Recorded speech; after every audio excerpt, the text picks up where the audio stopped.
नमस्कार दोस्तों, स्वागत है आप सभी का आज के करंट अफेयर के इस लाइव सेशन में। वाइब्रेंट के इस डिजिटल प्लेटफॉर्म पर मैं विकास भास्कर आप सभी का स्वागत करता हूं आज के इस करंट अफेयर के लाइव सेशन में। आज हम जिस टॉपिक पर डिस्कस करने वाले साथियों, वो टॉपिक है हाल ही में इसी महीने में आयोजित होने वाले G7 समिट के बारे में कि क्या भारत G7 जो संगठन है, क्या उसका भारत हिस्सा बनने वाला है। ऐसी चर्चाएं क्यों हुई, इसका जो रीजन है वो क्या है कि हाल ही में अचानक से ऐसी चर्चाएं क्यों चलने लगी, खबरें क्यों चलने लगी कि क्या भारत G7 में शामिल होने वाला है, उसका कारण क्या है। उन सभी पहलुओं पर, साथ ही G7 जो है वो संगठन क्या है उस पर जो है वो डिस्कस करेंगे। साथ ही अगर भारत G7 में शामिल हो भी जाता है तो उसका भारत पर क्या असर होगा, क्या भारत को उसका कोई लाभ बहुत ज्यादा मिलने वाला है, या इंटरनेशनल लेवल पे जो जियोपॉलिटिक्स है उसमें क्या बदलाव इस भारत की सदस्यता से जो है वो हो सकते हैं। उन सभी पहलुओं को आज के इस करंट अफेयर के इस लाइव सेशन में हम डिस्कस करने वाले हैं साथियों। तो सेशन को ज्यादा से ज्यादा अपने साथियों के साथ शेयर कर दीजिएगा। तो चलिए शुरुआत करते हैं आज के इस करंट अफेयर के लाइव सेशन की। अभी भारत को G7 में शामिल करने की जो चर्चा है वो आखिर उसकी शुरुआत कहां से हुई। द टेलीग्राफ के हवाले से खबर जो है वो छपी साथियों, जिसमें लिखा गया कि make India part of A G8, जो G7 है उस G7 का विस्तार करके भारत को उसका सदस्य जो है वो बनाकर G7 को क्या बना दिया जाए, G8 संगठन जो है वो बना दिया जाए। तो make India part of G8 and watch democracy beat China its own game. तो इस खबर में जो प्रकाशित किया गया था उसमें कहा गया था कि चाइना को अगर वैश्विक स्तर पर अगर मात देनी है, चाइना को अगर काउंटर करना है ग्लोबल जीडीपी में, तो G7 का विस्तार होना चाहिए और G7 का विस्तार करते हुए भारत को G7 का सदस्य बनाया जाना चाहिए। अगर भारत सदस्य बनता है तो इससे वैश्विक स्तर पर चाइना का जो बढ़ता प्रभुत्व है उसको रोका जा सकता है, चाइना को काउंटर किया जा सकता है ग्लोबल जीडीपी में, ऐसा मानना है ब्रिटिश मीडिया का। यह कोई बीबीसी के हवाले से खबर नहीं है साथियों, यह टेलीग्राफ के हवाले से छपी हुई खबर है और ऐसी खबरें कई ब्रिटिश मीडिया में जो है वो हाल ही में प्रकाशित जो है वो की गई है। तभी यह चर्चा जो है वो लगातार शुरू हो गई कि भारत को क्या G7 में शामिल किया जा सकता है। साथियों, ये कोई नया विषय नहीं है कि भारत को G7 में शामिल किया जाए या G7 का विस्तार किया जाए। यह पिछले काफी समय से, पिछले 3-4 सालों से हर साल जब G7 का सम्मेलन होता है तो इस तरह की खबरें मीडिया में प्रकाशित होती हैं कि भारत G7 का हिस्सा बनने जा रहा है या भारत को G7 में शामिल किया जाना चाहिए। तो ऐसी खबर जो है वो शुरू हुई जिसमें टेलीग्राफ में जो है वो दावा किया गया कि भारत को G7 में शामिल किया जाना चाहिए। इसके अलावा जैसे PM Modi set to attend G7 सम्मेलन, प्रधानमंत्री जो है वो G7 का सम्मेलन में हिस्सा लेने के लिए साथियों जापान जो है वो जाने वाले हैं। जापान में जो है, जापान के हिरोशिमा शहर में G7 का सम्मेलन जो है वो आयोजित किया जा रहा है और प्रधानमंत्री नरेंद्र मोदी को एक आमंत्रित सदस्य के रूप में जो है वो वहां पे आमंत्रित किया गया है G7 की सम्मेलन में हिस्सा लेने के लिए। भारत पिछले 3-4 सालों से हर सम्मेलन में, G7 के हर सम्मेलन में भारत हिस्सा ले रहा है और प्रधानमंत्री G7 के सम्मेलन में हिस्सा लेने के लिए अलग अलग देशों में पहुंचे हैं।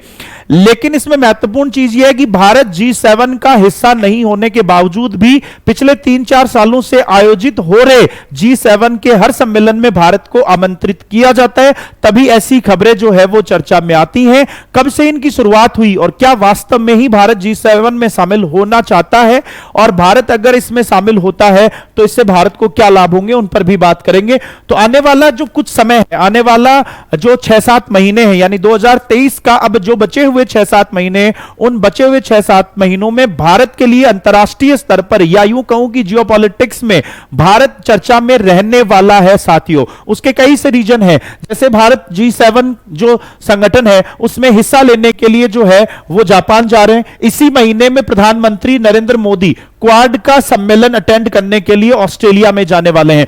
यानी इस महीने में 2 महत्वपूर्ण अंतर्राष्ट्रीय संगठनों का हिस्सा बनने जा रहा है भारत, जिसमें G7 की बैठक में हिस्सा लेने के लिए प्रधानमंत्री जापान के हिरोशिमा शहर में पहुंचेंगे और क्वाड जिसका भारत सदस्य है, क्वाड में 4 सदस्य देश हैं। क्वाड्रिलेटरल सिक्योरिटी डायलॉग, चतुष्कोणीय सुरक्षा संवाद, जो भारत, जापान, ऑस्ट्रेलिया और अमेरिका का एक संगठन है, उसकी बैठक भी इस साल जो है वो कहां हो रही है, ऑस्ट्रेलिया में जो है वो आयोजित की जाएगी, सिडनी सिडनी में यह बैठक आयोजित की जाएगी, जिसमें प्रधानमंत्री नरेंद्र मोदी हिस्सा लेने के लिए जाने वाले हैं।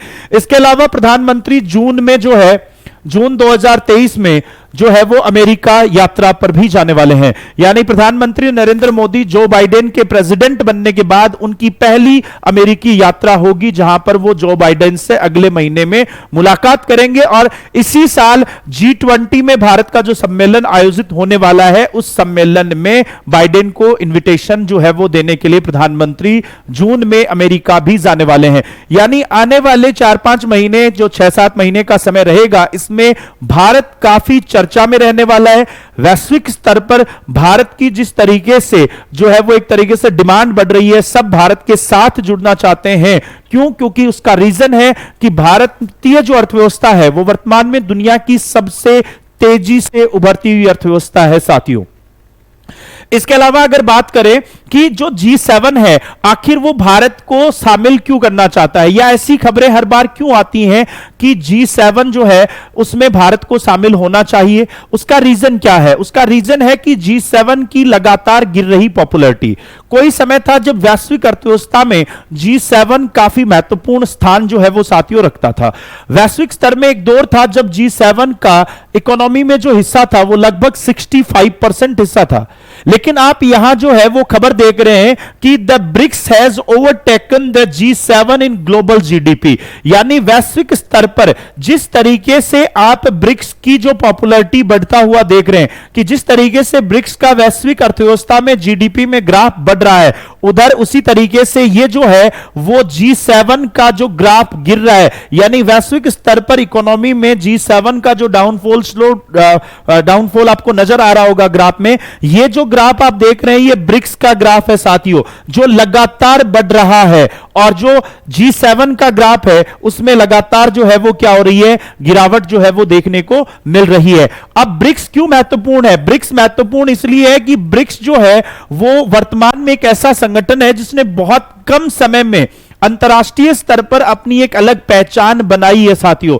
आज ब्रिक्स का वैश्विक अर्थव्यवस्था में ग्लोबल जीडीपी में जो योगदान है साथियों, वो G7 से भी ज्यादा हो गया है। यानी जो G7 एक समय अपना वर्चस्व रखता था वैश्विक अर्थव्यवस्था में, आज उसका उतना वर्चस्व नहीं है। यही कारण है कि लगातार G7 के विस्तार की मांग उठती है, लगातार G7 में भारत को शामिल करने की मांग उठती है, क्योंकि भारतीय अर्थव्यवस्था वर्तमान में दुनिया की सबसे तेजी से वृद्धि करने वाली अर्थव्यवस्था है और यह आने वाले कई सालों तक बनी रहने वाली है। साथ ही भारत वैश्विक जनसंख्या के मामले में पूरी दुनिया में सबसे आगे निकल चुका है। चाइना को भी हमने वैश्विक जनसंख्या के मामले में पीछे छोड़ दिया है। चाइना की जो पॉपुलेशन है उसमें लगातार गिरावट हो रही है। यानी भारत पूरी दुनिया का सबसे बड़ा बाजार बनने जा रहा है आने वाले समय में। इसके अलावा वैश्विक स्तर पर पूरी दुनिया में सबसे ज्यादा जो कार्य क्षमता साथियों रहने वाली है वो भी भारत के पास ही रहने वाली है।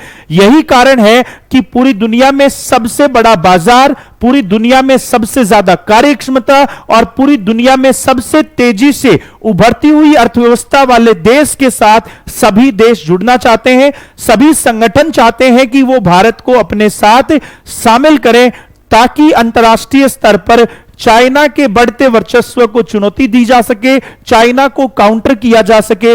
एशिया में अगर चाइना को कोई काउंटर कर सकता है तो वो देश है साथियों अपना देश भारत। यही कारण है कि जिस तेजी से ब्रिक्स की पॉपुलैरिटी बढ़ रही है, अब ब्रिक्स में साथियों ब्राजील, रूस, इंडिया, चाइना और साउथ अफ्रीका, ये 5 देश हैं जिनका वैश्विक अर्थव्यवस्था में योगदान लगातार बढ़ रहा है। हालांकि ब्रिक्स में चाइना भी भारत का सदस्य है।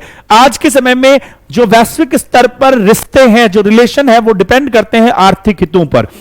चाइना भारत का भले ही दूर विरोधी हो, लेकिन यह भारत को भी पता है और यह चाइना को भी पता है कि दोनों देशों के आर्थिक हित सर्वोपरि है आज के समय में। और भविष्य में जो रिलेशन बनने वाले एक दूसरे देशों के साथ, उसमें आर्थिक हित सबसे ज्यादा महत्वपूर्ण होने वाले हैं। तो भारत और चाइना दोनों ही अंतर्राष्ट्रीय स्तर पर तेजी से वृद्धि कर रहे हैं। दोनों देशों को अंतर्राष्ट्रीय स्तर पर दुनिया आज अपने साथ करना चाहती है, लेकिन चाहते हैं कि चाइना के वर्चस्व को अगर रोकना है तो उसके लिए भारत बहुत ज्यादा महत्वपूर्ण है। तो यहां ब्रिक्स एक संगठन जो अगेंस्ट नजर आता है चाइना के, वहीं G7 में भारत को शामिल करके चाइना को काउंटर करने की कोशिश की जाती है। यानी आज के समय में जब आप जियोपॉलिटिक्स को देखेंगे, इस तरह के इंटरनेशनल संगठन को देखेंगे, तो आप देखेंगे कि सब देशों ने एक दूसरे पर कनपटी पर बंदूक रख रखी है। सब देशों ने एक दूसरे पर दबाव बनाने की कोशिश की हुई है कि हमारा संगठन आपके विरोधियों के साथ भी है, हमारा संगठन आपके साथ जो देश हैं, जो मित्र राष्ट्र हैं, उनके साथ भी है, हमारे रिलेशन आपके साथ भी हैं, तो आपके जो विरोधी देश हैं उनके साथ भी आपके रिलेशन है। जरूरत पड़ने पर हमारे लिए सबसे इंपॉर्टेंट है हमारे आर्थिक हित। यही कारण है कि जिस तेजी से G7 की पॉपुलैरिटी गिर रही है, और उस G7 की पॉपुलैरिटी को गिरने से बचाने के लिए भारत को G7 में शामिल करने की मांग पिछले 3-4 सालों से चल रही है। साथियों, भारत को शामिल करने के पीछे एक बड़ा रीजन है कि भारत ब्रिक्स का भी सदस्य है। आप देख पा रहे हैं कि ब्रिक्स का वैश्विक स्तर पर जनसंख्या में जो योगदान है वो लगभग 42-43% के आसपास ग्लोबल जीडीपी, यानी दुनिया की लगभग आधी आबादी का प्रतिनिधित्व करते हैं ये 5 देश। ये पांचों देश ऐसे हैं जो टॉप 25 में आते हैं पॉपुलेशन में। 4 देश इनमें से ऐसे हैं जो टॉप 10 में आते हैं, और इनमें से 2 देश ऐसे हैं साथियों, इंडिया और चाइना, जो ग्लोबल पॉपुलेशन में टॉप 2 में भी आते हैं, जिसमें भारत पूरी दुनिया की सबसे आबादी वाला देश है। वैश्विक अर्थव्यवस्था में जीडीपी में इनका योगदान, नॉमिनल जीडीपी जो है उसमें इनका योगदान 23% से भी ज्यादा है साथियों। फॉरेन ट्रेड में 17 से 18% के आसपास जो है वो ब्रिक्स का ही हिस्सा है, और ये पूरी दुनिया की लगभग 26% से ज्यादा भूभाग के क्षेत्र को कवर करता है। तो आप अंदाजा लगा सकते हैं कि ब्रिक्स जो है वो आने वाले समय में ही नहीं बल्कि वर्तमान में भी अपना एक वर्चस्व रखता है, और दुनिया के कई बड़े देश, खासकर अमेरिका के जो समर्थक देश है, अमेरिका के जो मित्र राष्ट्र हैं, वो भी आने वाले समय में G7 में शामिल होने में दिलचस्पी दिखा रहे हैं, जिसमें सबसे बड़ा मित्र देश अमेरिका का सऊदी अरबिया भी जो है वो चाहता है कि उसे ब्रिक्स में शामिल किया जाए। यूनाइटेड अरब अमीरात, यूएई जैसे देश, इजराइल जैसे देश, इवन टर्की जो भारत का विरोधी है, वो भी ब्रिक्स में हिस्सा बनना चाहता है साथियों। तो यही कारण है कि भारत की ब्रिक्स के माध्यम से, या भारत की वैश्विक स्तर पर जियोपॉलिटिक्स में जिस तरीके से पॉपुलैरिटी बढ़ रही है, तो वो चाहते हैं कि G7 की गिरती पॉपुलैरिटी को अगर कोई सहारा दे सकता है तो वो भारत, तिनके का सहारा जो है वो भारत बन सकता है G7 के लिए। एक और डेटा मैं आपके सामने पेश करना चाहूंगा, जिसकी वजह से आप अंदाजा लगा सकते हैं कि G7 में भारत को क्यों शामिल करने में दिलचस्पी है। G7 में ज्यादातर यूरोपियन देश हैं साथियों। हाल ही में recession probability world wide report 2023 जारी की गई। 2023 में दुनिया में जो मंदी आने वाली है, उस मंदी को लेकर एक रिपोर्ट प्रकाशित हुई, जिसमें सबसे ज्यादा पॉसिबिलिटी, क्राइसिस की सबसे ज्यादा पॉसिबिलिटी आप देख रहे हैं यूके में। 75% पूरे चांस हैं कि यूके में 2023 में मंदी आने वाली है। New Zealand 70%, USA 60%, Germany 60%। आप देख रहे हैं कि ये recession probability world wide report 2023 है कि दुनिया में जो वैश्विक स्तर पर हाई रिस्क वाले देश जो मंदी में हैं, उनमें UK, New Zealand, USA, Germany, Italy, Canada, France, south Africa जैसे साथियों देश हैं, जिसमें आप हैरान रहेंगे कि भारत में मंदी की 0% पॉसिबिलिटी है। यानी इस बात की संभावना बिल्कुल भी नहीं है कि भारत में आने वाले समय में मंदी आने वाली है। भारत सरकार की, या जो है वो सरकार की जो मॉनेटरी पॉलिसीज हैं आरबीआई की, उनकी भले ही कई लोग आलोचना करते होंगे, लेकिन जिस तरीके से कोविड के दौरान भारतीय अर्थव्यवस्था को बचाने के लिए आरबीआई ने कार्य किया है, जिसके बदौलत शक्तिकांत दास को दुनिया के सभी केंद्रीय बैंकों में सर्वश्रेष्ठ गवर्नर का खिताब से भी सम्मानित किया गया था, उसी का नतीजा है कि इस जो रिसेशन प्रोबेबिलिटी रिपोर्ट है उसमें भारत को जीरो रिस्क वाले देशों की कैटेगरी में, यानी लो रिस्क वाले देशों की कैटेगरी में शामिल किया गया है कि भारत में मंदी का असर जो है वो न के बराबर, इवन न के बराबर क्या कहूं कि 0% पॉसिबिलिटी है कि भारत में मंदी जो है वो आएगी। तो इसमें भारत शामिल है। इसमें लो रिस्क वाले में इंडोनेशिया चाइना भी जो है वो शामिल है, ब्राजील भी जो है वो साथियों शामिल है। यानी ब्रिक्स के 5 में से 3 देश ऐसे हैं, ब्रिक्स के 5 में से 3 देश इंडिया, चाइना और ब्राजील जो लो रिस्क कैटेगरी में आते हैं।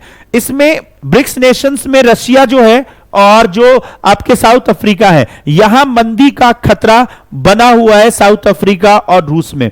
तो मैंने कुछ डेटा आपके सामने प्रेजेंट किए कि किस तरीके से वैश्विक स्तर पर, वैश्विक अर्थव्यवस्था में ब्रिक्स और भारत की पॉपुलैरिटी जो है वो लगातार बढ़ रही है। और उसी को ध्यान में रखते हुए ब्रिटिश मीडिया में या दुनिया भर की मीडिया में इन खबरों को प्रकाशित किया जा रहा है कि G7 को यदि बचाना है तो इसके लिए भारत को G7 का सदस्य बनाया जाना चाहिए। अब मैं आपको बताऊंगा कि G7 जो है वो आखिर संगठन है क्या, इसकी शुरुआत कैसे हुई, इसका स्ट्रक्चर क्या है। G7 जो है वो साथियों, इसके सदस्य देशों की संख्या कितनी है? 7 सदस्य देश हैं। इसके संस्थापक सदस्य देश कितने हैं? 6 संस्थापक जो है वो सदस्य देश हैं G7 के। G7 की अगर बात की जाए साथियों, तो G7 जो है उसकी शुरुआत किस उद्देश्य से हुई या इनको शुरू करने का कारण क्या था? 1973 में 1973 जो है, उस 1973 में वैश्विक स्तर पर एक ऑयल क्राइसिस की सिचुएशन बनी थी। ऑयल की क्राइसिस का जो है वो एक सिचुएशन बना और उस ऑयल क्राइसिस की सिचुएशन से वैश्विक स्तर पर दुनिया के बाकी देशों को बचाने के लिए यूरोपियन देशों ने मिलकर फ्रांस के तत्कालीन प्रधानमंत्री के प्रस्ताव पर 1975 में 1975 में G7 संगठन बना। हालांकि उस समय इसका नाम क्या था? G6 था। आप कई बार सुनते हैं G6, G7, G8, ये एक ही संगठन है साथियों। G6 इसके संस्थापक सदस्य देश जो हैं वो 6 हैं, जिसमें शामिल हैं America, Britain, France, Italy, Japan और पश्चिमी जर्मनी। यहां मैंने पश्चिमी जर्मनी क्यों लिखा? ये जो 1973 1973 का जो दौर था, इस दौर में दुनिया 2 धड़ों में बटी हुई थी। एक पूंजीवाद बनाम समाजवाद। जो पूर्वी देश थे साथियों, वो पूर्वी देश समाजवादी अर्थव्यवस्था का या समाजवाद का समर्थन करते थे। वहीं वेस्टर्न कंट्री जो पश्चिमी देश थे, वो देश जो है वो पूंजीवाद का समर्थन करते थे। बर्लिन की दीवार इन्हें अलग करती थी। तो जो जर्मनी था उसमें जो पूर्वी जर्मनी है, उस पूर्वी जर्मनी पर सोवियत रूस का प्रभाव था। अब सोवियत रूस समाजवादी था, समाजवाद का समर्थन करने वाला था।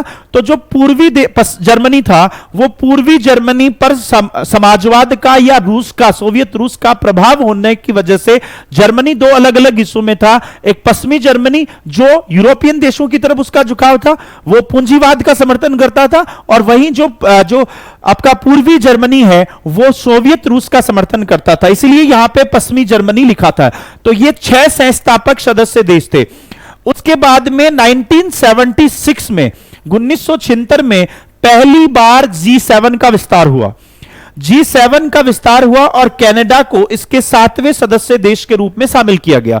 G7 जो है उससे G6 से क्या हो गया? G7 हो गया।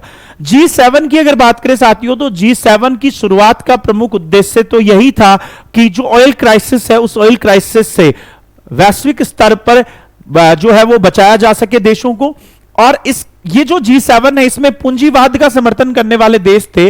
ये संगठन अपने आप को एक इंडस्ट्रियल एक्टिविटीज के रूप में या इंडस्ट्रियल डेवलपिंग नेशंस के रूप में प्रेजेंट करता था।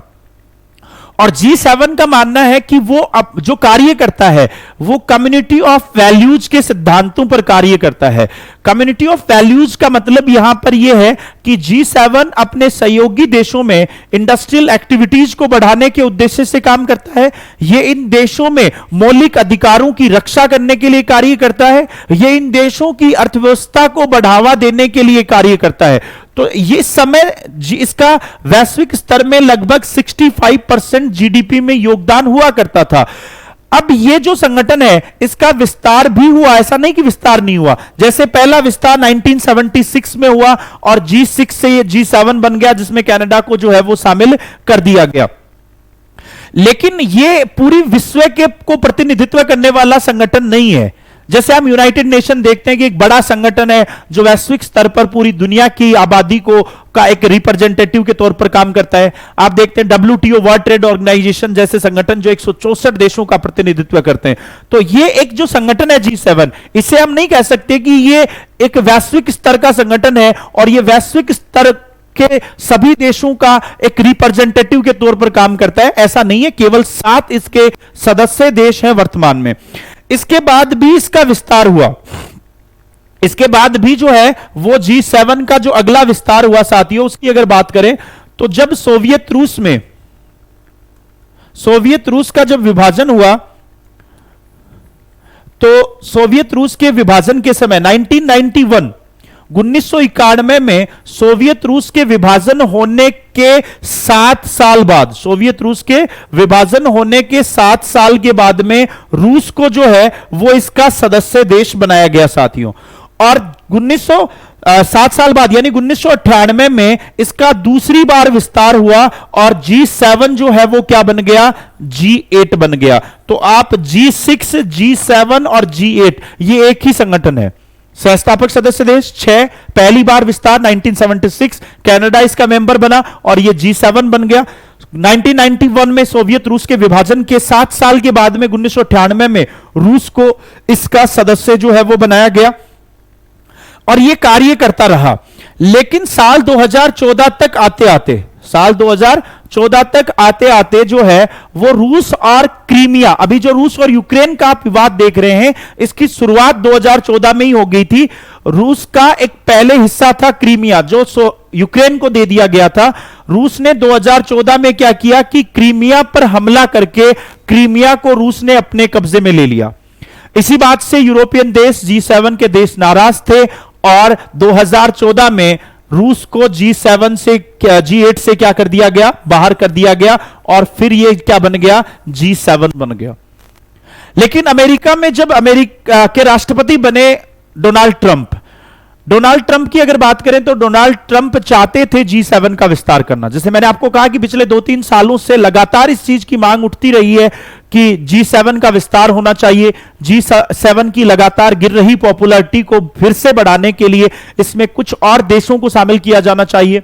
साथियों, डोनाल्ड ट्रंप चाहते थे G7 का विस्तार करना और वो चाहते थे कि G7 का विस्तार करके G7 में भारत को भी शामिल किया जाए, इसके अलावा ऑस्ट्रेलिया को शामिल किया जाए और साउथ कोरिया को शामिल किया जाए। यानी साउथ कोरिया, ऑस्ट्रेलिया और वो भारत को शामिल करके G7 को G10 संगठन बनाना चाहते थे। अगर जो है वो ट्रंप वापसी कर लेते यानी दोबारा राष्ट्रपति बन जाते तो संभवतः G7 का अब तक विस्तार हो चुका होता। लेकिन बाइडेन की पॉलिसी कुछ अलग है। बाइडेन को लगता है कि वो अमेरिका की अर्थव्यवस्था को बचा लेंगे।